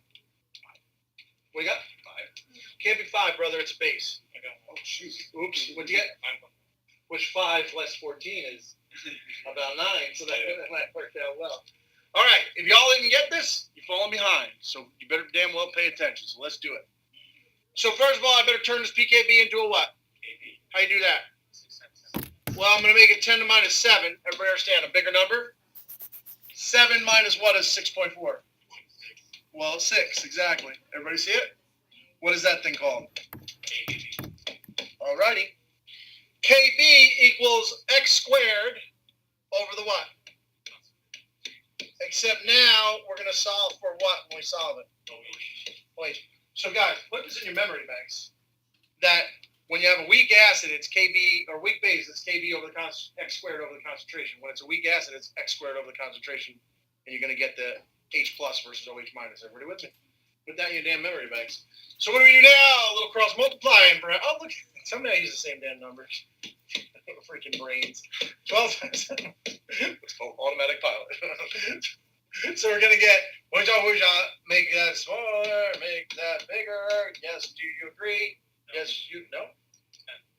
Make that smaller. Yeah, good job. And that equals what? X squared. Square root of 1.2. 1.1. Square root of 10 to minus 10. That is your OH. Do we agree? Yes. All right. So what's your H plus? 11 tenths is 1.1. 11 tenths times 10 minus 5. What are you supposed to do with this thing? To change it to an H plus, give it a what?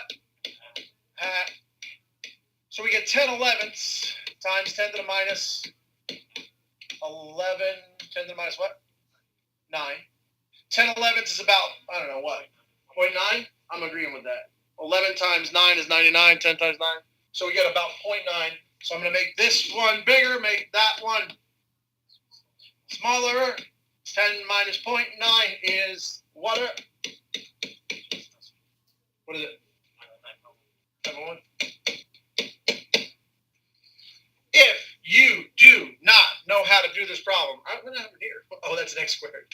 H plus is that if you do not know how to do this problem, you need to write this thing down and you say, I better know how to do this because a simple weak acid problem like this is probably every other MCAT has one of these. Got it? That's one less question we got to know how to do. So please know how to do this simple weak acid problem. Any questions about it? Is it easier to do it this way than to just change it to the pKa and then just remember to change back and subtract it back? Yeah, no. No. 6 of one, half dozen of the other. I don't know. It kind of makes sense to me to do it this way, but you can do it the other way for sure. All right, cool. Please jot it all down. Get it all down. Any questions, folks? Jot it down. Get it down. Keep those hands writing like crazy. We'll get it all. We good? What do you got to do? Yeah, 1 divided by 11. Just flip it. 1 over 11. Flip it. 1 over 1. So 1 over 11 tenths, and then minus 14 minus 5 is minus 9, right? Okie doke. All right. Perfect transition. Let's talk about batteries. Batteries, baby. Batteries. Who doesn't love a little battery acid? Hoojah. Batteries have things called terminals. The terminal is there's positive and negative, right? How it works? Right? There's positive and negative terminals. The cathode is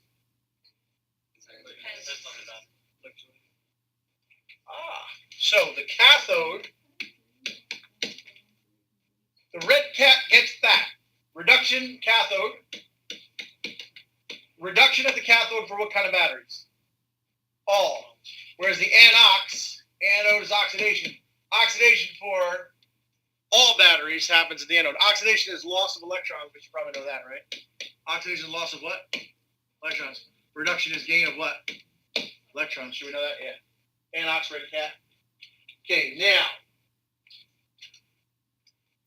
The cathode is positive in what kind of batteries?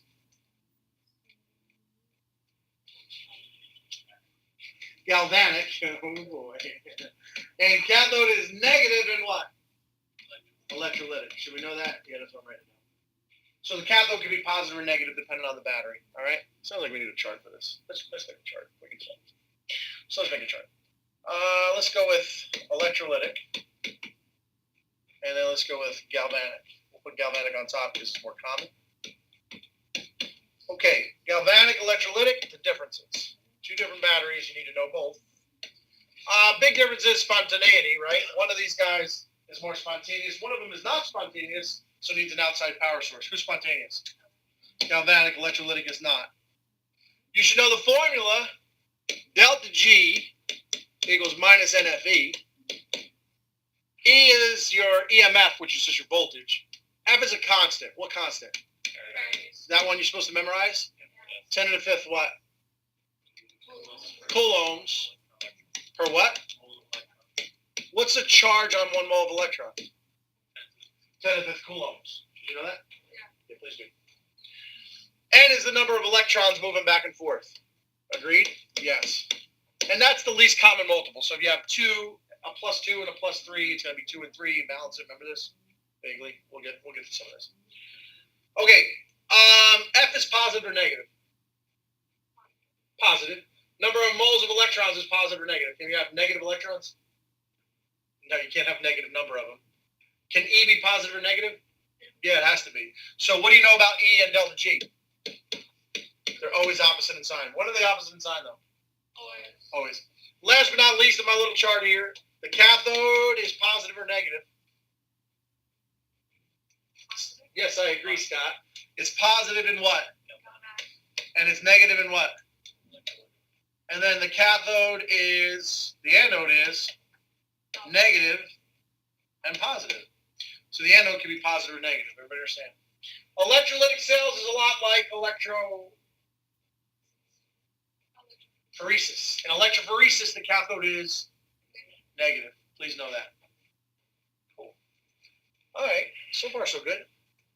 What happens in a battery? In a battery, a chemical reaction. So chemical energy, they love this cheesy ass question. Chemical energy gets converted to electrical energy or potential energy, but it's potential. Chemical energy gets converted to electrical energy, which gets converted to what? Mechanical, because it spins something. The electrons come in and whoosh, whoosh, whoosh, spin the hamster wheel. So that's called mechanical. It's also called what? Sounds like feet, but it's really heat. Is that something? Yeah, it is. So mechanical or heat energy. Are we clear? So a battery converts some kind of chemical reaction to an electrons moving to what? Mechanical. It's going to spin a compressor. It's going to do something. It's going to do actual work. Mechanical / heat. So this is what a battery does, and we're going to have to understand how this whole mess works. Okay. In all battery problems, step number 1 in all battery problems is what type of battery is it? And you know what type of battery is it because they're going to show either an outside power source or not. Okay? So let's go like this. These are 2 wells of the battery. These are the 2 terminals. And let's say I've got electrons flowing this way. Currents flowing clockwise or counterclockwise in my picture? Counterclockwise. Currents will flow of positive charge, right? Currents will flow of positive charge. So currents flowing counterclockwise indeed. Awesome. Okay, so what kind of battery is this? How do you always got that? Yeah, you'd see some big ass battery up here connected. You understand? There's no battery connected to that thing, and it's flowing because there's an arrow. So this is a galvanic battery. So can you tell me where the anode or cathode is, or no? What else do you need to know?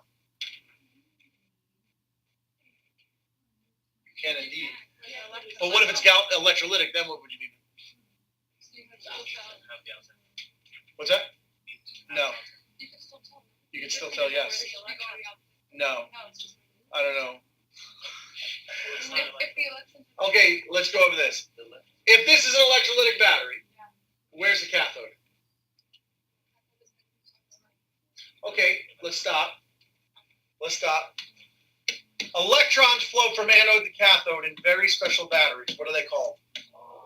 Very impressive. Oh, do we understand? You guys get to know me too well. It's concerning. I got to change that up now. I got to get something goofy to say. Get you guys caught. All right. So the bottom line is, are electrons flowing away from this terminal? Is this under the category of all? Yes. So what is this? For which kind of battery? Very impressive. Look up all battery. What is this over here? How do you know that? Because the red cat always gives back. In other words, electrons always flow to the cathode. When the electrons come in here, what happens? They attract the cations that are in solution, and you get deposition. You deposit a solid onto the terminal. Does everybody understand this? So as the electrons come up in here, it attracts the cations. You deposit. What happens over here? As the electrons leave, the cations go into solution. Does everybody understand? So the anode is going to lose weight at this terminal, and this cathode is going to gain weight because you're always going to get deposition. There are things called inert terminals which kind of buffer the loss and transfer to somebody else, is usually platinum. You don't have to know that, but you sure as hell should know that cathodes always gain weight, period. Okay? For what kind of batteries? All batteries. All batteries. Now, if you saw this picture only, you would say this is what kind of battery? Galvanic, and you would say this is a positive or negative terminal?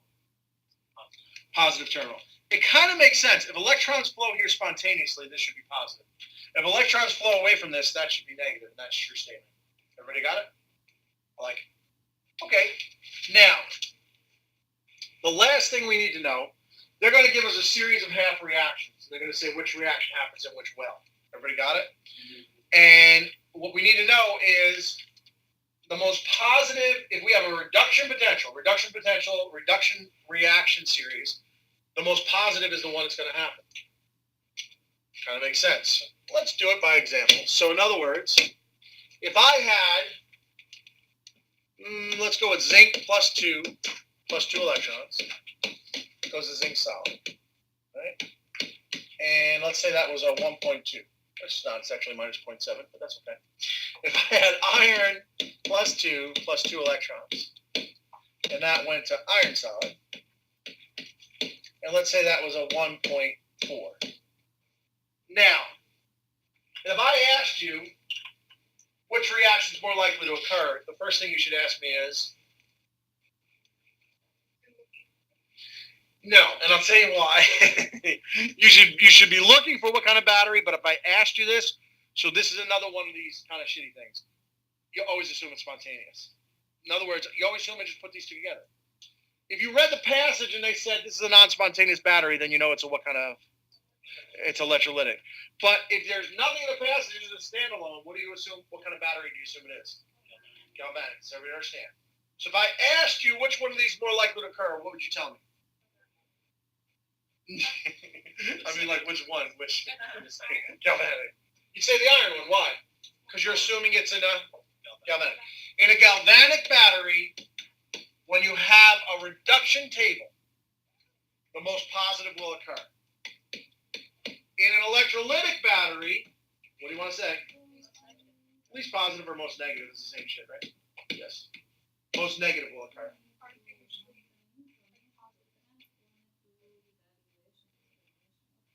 Which is the most negative number?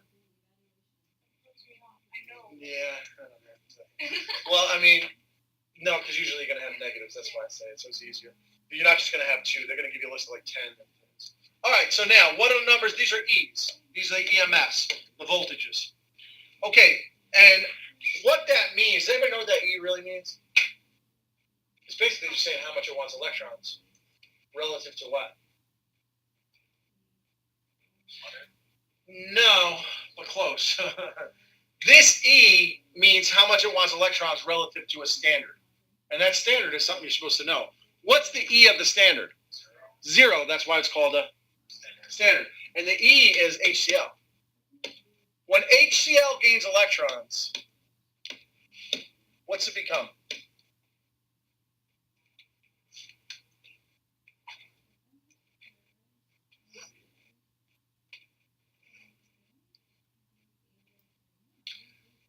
All right, this is not so good. That's okay. When HCl gains electrons, you look at oxidation numbers. Who's going to gain that electron, a minus or a plus? H2 gas. It's going to become H2 gas. Do we understand? Should we kind of understand this? Yeah, we should kind of understand it. So when you reduce HCl, you make H2 gas. Everybody agree with that? Please do, because it's right. And we can just put a 2 here, and a 2 here, and a 2 here, and a 2 there, and a 2 there, there's a 2. So what is that called, that reaction? Standard. How do you know? Because I told it to you. So when you want to gain electrons, you basically want to gain electrons more than H plus in the molecule HCl. Everybody understand that? So if your E is positive, that means you want to gain electrons. Does that mean something? I don't know. Yeah, apparently somebody does. At least it gives you a relative point. You understand? So if your E is negative in reduction, what does that mean?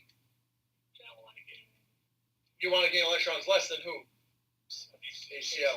Why did they pick that? I don't know. They should pick something. It's kind of in the middle of a lot of things, so they just picked it. Everybody understand this? All right, cool. All right, so if I asked you, well, hell, we got this guy to mix. What's his E? 0. Why is his E 0? Standard. That should make a lot of sense, I hope. All right. So now, if I asked you which one out of the three, which one's most likely to occur, what would you tell me? What kind of battery? You can ask that, and then I'm going to go like this. You can ask me because that's sensical. If it's a passage, you better damn well find out what kind of battery. Everybody got it? If this is a passage and I told you it was a non-spontaneous battery, then which reaction occurs is written? The top one. If it's not, if it's just a standalone, they don't have anything else, what do you assume it is? Bottom line, because it's what? Galvanic. I like it. Any questions? All right, we're getting somewhere. Okay, so now back to the original question. Let's do this. Hopefully I want you to memorize the standard, guys. Please memorize that reaction. And that's called the standard because it's the standard. That's right. That's exactly. All right, now we got a battery, and let's do non-spontaneous battery. So delta G is positive for our battery. It said that's. Here's the passage. It said it like writing right there. You just font like this big. It said it right in the passage. So I shit you not. You better find it. It's there. If they just show you a battery that seems to be working and there's no outside power source, you better not even assume. You better know it's what. What's the E of the standard, folks? 0. Why? Because it's a standard. Yeah. Okay. Is there a standard for NMR? TMS, indeed. What's the E of TMS? No, there's not an E. It's just, sorry. Where is it on the field? It's at 0. Why? It's the standard. What do we set the standard to? For what? Yeah, I can't think of anything we don't. Why? I don't know. Just put it, they got to zero it out. Everybody understand? What do we call the 0 for charge? For charge, do we zero out charge? You bet your ass we do. What do we call 0 for charge? Standard. No, that's not. Ground. Ground. What is ground? Ground is voltage is 0. Do you understand? You should. Ground just means voltage is 0. Is it really 0? No, it might be negative or positive, but it's 0 relative to whatever else you got. Understand? We should stand. Why do we do this? I don't know. We have to have a number to compare to. Okay, so question is, if this delta G is positive in this cell, I have a bunch of questions for you. My first question is, what's the E of the cell? What's the delta G of the cell? So this is every battery passage is the same thing, and we got to kill these guys. This is easy breezy. So the battery passage goes as such, and we'll do a bunch of these in problem solving, I promise, because they're so easy, and we got to get them all right. So they're going to say, what's the E of the cell? What's the delta G of the cell? They're going to say, what's the overall reaction of this battery? They're going to say who's the oxidizing agent and who's the reducing agent.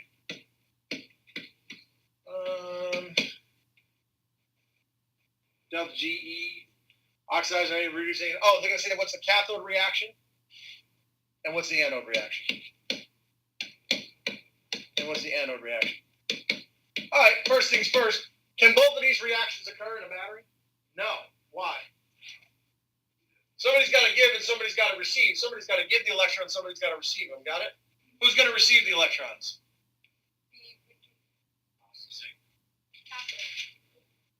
Oh, it's not. I'm looking for like an ion. Okie dokie. Wow, wowza, wowza.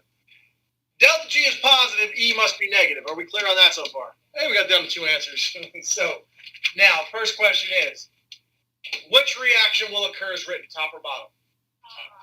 In an electrolytic, the least positive will occur. Do we agree with that? Yes. This reaction will occur. Can this reaction happen like this? No. What has to happen in this reaction? You have to reverse it. So iron solid is going to break apart into what?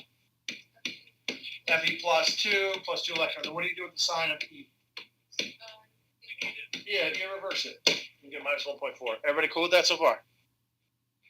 So the overall reaction is pretty straightforward. It's just Zn plus 2 iron solid goes to Zn solid plus iron plus 2. And your E is just these two added. So what's the E? Minus 0.2. Are we surprised that it's negative? Why not? It better damn well be negative or you screwed something up. All right, let's do our delta G. What's our delta G? Delta G equals minus what's N? N is I'm going to give you 2 electrons, Mr. Zinc. Got it? Me being iron solid will give electrons. So iron solid happens to be the what? Stop doing this and oxidizing agents reduce. Do that later, but understand it now. Iron solid is giving its electrons to zinc plus 2. What is iron solid doing to zinc plus 2? And that's why it's the reducing agent. Do we understand? So iron solid is the reducing agent. Why? Because it's reducing something.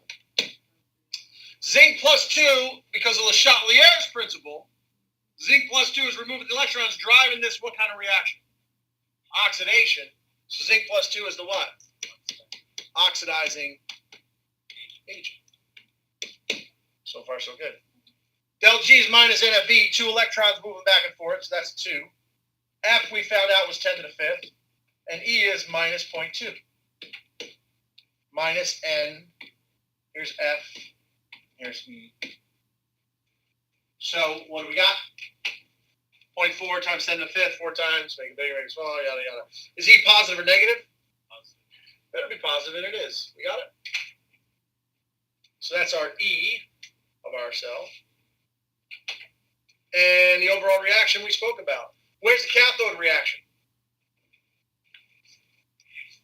What is the cathode reaction?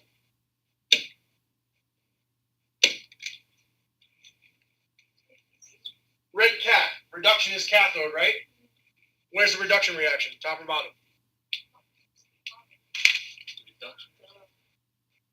Reduction is gain of electrons. Reduction is gain of electrons. This is what kind of reaction? This is a loss of electrons. Red cat. Where's the reduction? Is the anode reaction. Do we understand? So we should understand what's going on. The anode loses electrons, gives them to the cathode who gains electrons, and we deposit solid.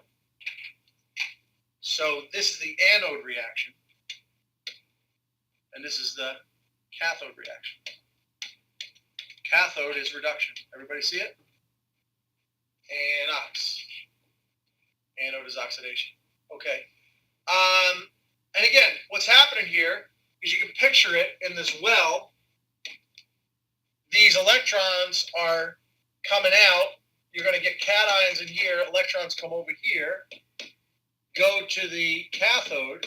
And at the cathode, what's happening at the cathode?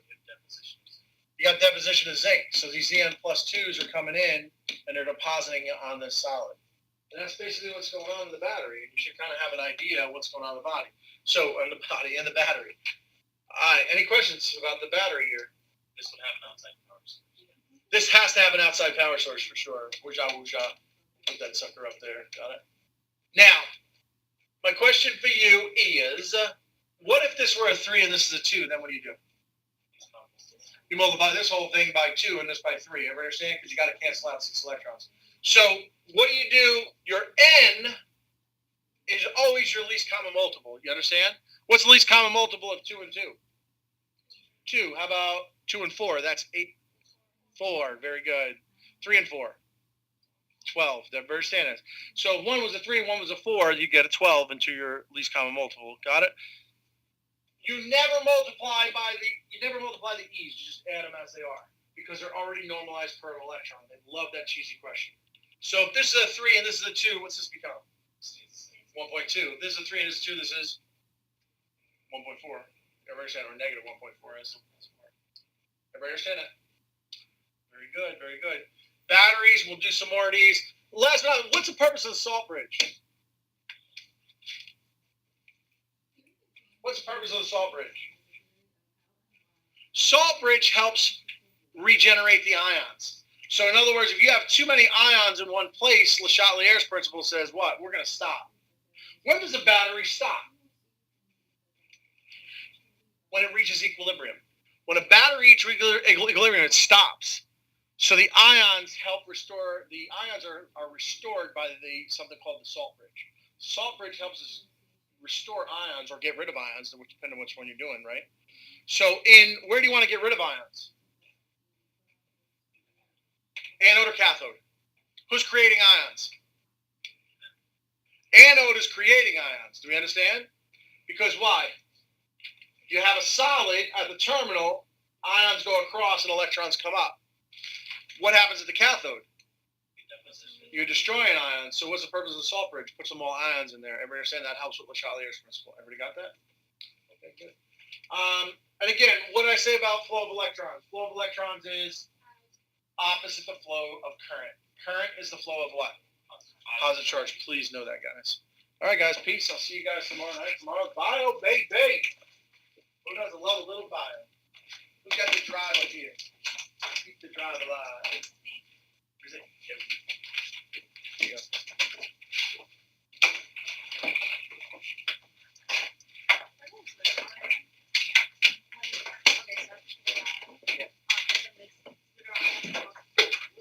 Yeah, so pH is what the pH and the litter iron is fundamental.